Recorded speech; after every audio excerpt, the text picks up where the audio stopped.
Assalamualaikum warahmatullahi wabarakatuh. Bismillahirrahmanirrahim. Alhamdulillahirabbil alamin. Wassalatu wassalamu ala asyrafil anbiya wal mursalin sayyidina maulana Muhammad wa ala alihi washabbihi ajmain. Allahumma shalli ala sayyidina Muhammadin al-Fatih lima ughliqa wal khatimi lima sabaqa nasirul haqqi bil haqqi wal hadi ila siratika mustaqim wala alihi haqqa qadrihi wa miqdarihil azim. Amma ba'd. Alhamdulillah, puji syukur kita tujukan kehadirat Allah Subhanahu wa taala. Allahumma shalli ala sayyidina Muhammad wa ala ali Muhammad. Salawat dan salam kita tujukan kepada junjungan kita Rasulullah sallallahu alaihi wasallam dan kepada seluruh keluarga beliau, sahabat beliau, kerabat beliau, zuriat beliau, dan orang-orang yang mengikuti beliau hingga hari yaumil kiamah. Dalam kesempatan ini, ulun ingin berbagi pendapat, berbagi pengetahuan, berbagi pengalaman dengan kawan-kawan ulun dan juga seluruh keluarga ulun dan seluruh pengunjung channel YouTube kami dan subscriber kami dimanapun berada. Pada permulaan bulan Zulhijjah tahun ke-6 Hijrah, Nabi Muhammad SAW berangkat menuju Mekah Al-Mukarramah. Beliau hendak mengerjakan ibadah umrah dengan kurang lebih 1.400 orang pengikut. Ketika mereka sampai di Hudaybiyah, kira-kira perjalanan 1 hari lagi sampai kepada kota Mekah. Disampaikan orang kepada Nabi Muhammad SAW bahwa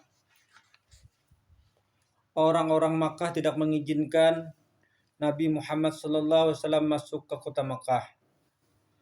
Lalu Nabi berhenti di situ dan Nabi mengutus kepada Utsman bin Affan untuk menyampaikan maksud kedatangan mereka ke Makkah bukan untuk berperang, melainkan untuk mengerjakan ibadah umrah.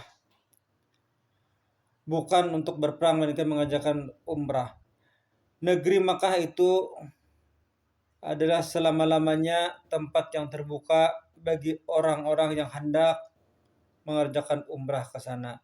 Tetapi Utsman bin Affan ditahan oleh mereka. Dan ketika itu tersiarlah kabar bahwa Utsman bin Affan dibunuh. Mendengar berita itu Nabi Muhammad SAW lalu mengikat janji setia dengan sahabat-sahabat beliau dan pengikut-pengikut beliau akan mengambil Utsman dan sekali-kali tidak akan mundur. Janji setia ini dinamakan dengan Bai'atur Ridwan. Artinya janji yang diridhai. Karena Allah Subhanahu wa taala telah menyatakan di dalam Al-Qur'an tentang janji-janji ini. Perdamaian ini disebut dengan perdamaian Hudaybiyah. Mendengar Nabi Muhammad SAW telah mengikat janji setia itu, tambah khawatirlah orang-orang Mekah. Utsman bin Affan kemudian dilepaskan dan mereka lalu menandatangani perjanjian damai dengan Nabi Muhammad SAW. Maksud perdamaian itu ialah menghentikan perang selama 10 tahun, tiada boleh ganggu-mengganggu, dan orang-orang atau masyarakat dibebaskan, boleh memilih untuk berpihak kepada Nabi atau boleh berpihak kepada orang musyrikin Mekah. Pada tahun ini Nabi Muhammad SAW tidak diizinkan masuk ke Mekah, hanya dibolehkan pada tahun depannya. Nah, jadi tahun 6 Hijrah ini Nabi SAW gagal melakukan umrah ke Makkah Al-Mukarramah dan Nabi dibolehkan oleh orang-orang Makkah nanti tahun ke-7 Hijrah hanya boleh melakukan umrah. Perjanjian inilah yang dinamakan dengan perjanjian Hudaybiyah. Perjanjian ini telah memberikan keuntungan yang besar kepada pihak Nabi Muhammad SAW dan kaum muslimin. Kaum muslimin dapat kemerdekaan yang luas, berjalan kemana-mana, menyebarkan Islam. Dan orang-orang pun tiada takut lagi kepada kaum musyrikin untuk berpihak kepada Nabi Muhammad SAW. Setelah kembali dari perdamaian ini, Nabi Muhammad SAW membuat sebuah stempel yang bertuliskan Muhammadur Rasulullah, dipergunakan untuk mencap surat-surat yang beliau kirimkan kepada para raja-raja. Raja-raja pada waktu itu diajak oleh Nabi Muhammad SAW untuk masuk ke dalam Islam. Misalnya Raja Habsah, Raja Mesir, Raja Roma, Raja Persia, dan lain-lain sebagainya.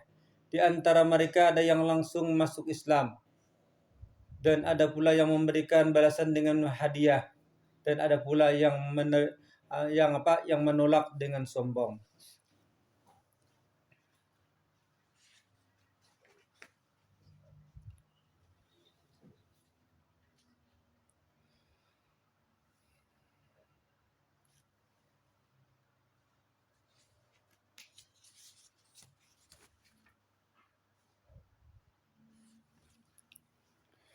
Pada tahun ke-8 Hijriah, orang-orang Mekah melanggar perjanjian. Nah, jadi 2 tahun setelah perjanjian tadi, orang-orang Mekah lalu melanggar perjanjian.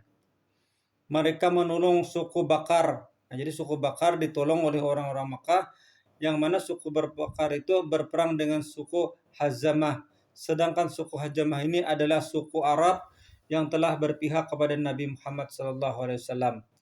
Maka berangkatlah Nabi Muhammad SAW dengan 10.000 tentara